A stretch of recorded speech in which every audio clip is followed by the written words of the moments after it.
प्रिय दर्शकों नमस्कार। ज्योतिष शास्त्र में आज हम चर्चा करेंगे चंद्रमा के निवास के बारे में। चंद्रमा का निवास अर्थात चंद्रमा का आज के समय में किस की दिशा की ओर वास है, अर्थात आज का जो चंद्रमा किस दिशा की ओर होगा। तो उस दिशा को हम किस प्रकार से देखें ज्योतिष शास्त्र में कि चंद्रमा आज इस दिशा की ओर है। वैसे चंद्रमा का हमेशा यात्रा में ही देखा जाता है कि आज का जो चंद्रमा है किस दिशा की ओर, और मुझे आज यात्रा करनी, तो मेरे लिए चंद्रमा आज किस दिशा की ओर है जो कि मेरे लिए शुभदायक रहे। वैसे चंद्रमा यात्रा में हमेशा सन्मुख का ही देखा जाता है। सन्मुख का चंद्रमा हमेशा धन कारक होता है, लक्ष्मी कारक होता है और सुख शांति का भी कारक होता है। तो हम जब भी यात्रा करें तो सन्मुख का चंद्रमा लेकर ही यात्रा करें तो हमारे लिए अच्छा रहेगा। तो इस प्रकार ये यात्रा में चंद्रमा को शुभ बताया गया है। तो यात्राओं में जब भी चंद्रमा की ओर देखा जाता है तो चंद्रमा की जो दिशाएं देखी जाती है वो किस दिशा की ओर है, उसे किस प्रकार से देखा जाए, किस तरह से देखा जाए कि आज का जो चंद्रमा इस दिशा की ओर, और आज मुझे यात्रा करना है तो मेरे लिए चंद्रमा आज किस दिशा में और मैं किस दिशा की ओर यात्रा करूं तो मेरे लिए शुभदायक रहे। तो चंद्रमा को देखने के लिए सर्वप्रथम है राशियों का ज्ञान होना अति आवश्यक है। तो चंद्रमा को देखने के लिए पंचांगों में जो वर्तमान में जो चंद्रमा जिस राशि में होता है, उस राशि के अनुसार हम कह सकते हैं कि चंद्रमा आज इस दिशा की ओर है। तो चंद्रमा 12 राशियों में अलग-अलग दिशाओं में अपनी-अपनी सीमाएँ तय करता है। अर्थात इन-इन दिशाओं में चंद्रमा 12 राशियों में 4 दिशाओं की ओर भ्रमण करता है।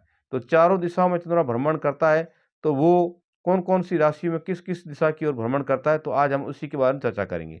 ज्योतिष शास्त्र में पूर्व दिशा की ओर यात्रा करने के लिए चंद्रमा की, यानी कि जब भी चंद्रमा पूर्व दिशा में होता है, तो उनमें से कौन-सी राशियाँ होती हैं? तो उनमें से पहली राशि मेष की, दूसरी सिंह की और तीसरी धनु राशि। यानी कि जब भी चंद्रमा मेष, सिंह और धनु राशि में होगा तो चंद्रमा हमेशा पूर्व दिशा की ओर होगा। तो उस समय हम पूर्व दिशा की ओर यात्रा करेंगे तो हमारे लिए बहुत अच्छा लाभदायक रहेगा। इसी प्रकार चंद्रमा वृषभ में, कन्या में, मकर में जब भी, यानी कि चंद्रमा के अंदर जब भी यात्रा करनी है सन्मुख लेकर के, तो हमें ये देखना पड़ेगा कि चंद्रमा आज कौन सी राशि में। अगर चंद्रमा वृषभ, कन्या, मकर राशि में होगा तो वो चंद्रमा दक्षिण दिशा की ओर होगा, और हम अगर दक्षिण दिशा की ओर यात्रा करें तो इन राशियों में चंद्रमा होना अति आवश्यक है, तो हमारे लिए और भी लाभदायक रहेगा।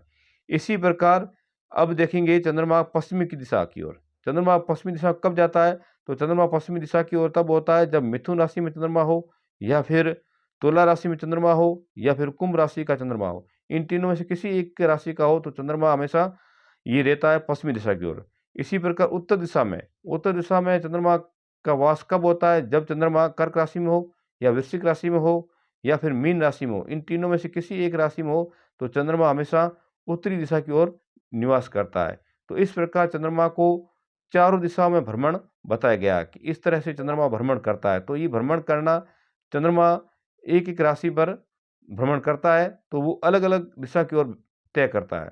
तो इस प्रकार ज्योतिष शास्त्र में चंद्रमा के अलग-अलग दिशाओं में भ्रमण करना बताया गया है।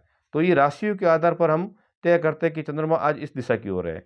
जब भी चंद्रमा का विचार किया जाए तो सिर्फ राशियों को वर्तमान की राशियों को देखें, अर्थात पंचांग में जो वर्तमान की राशियाँ, यानी कि जिस दिन की हमें यात्रा करनी है उस दिन की राशि देखकर ये तय करें कि इस राशि में चंद्रमा कौन-सी राशि में है। यानी कि जिस राशि में चंद्रमा है उस राशि के अनुसार हम तय करेंगे कि चंद्रमा इस दिशा की ओर है, और फिर उसे देख कर के ही यात्रा करें तो हमारे लिए लाभदायक रहेगा। तो इस प्रकार पंचांगों में, ज्योतिष शास्त्र में चंद्रमा के निवास के बारे में बताया गया है। तो मेरा चैनल पसंद आया तो सब्सक्राइब कीजिए, लाइक कीजिए, कमेंट कीजिए, शेयर कीजिए। राधे राधे, जय श्री कृष्णा।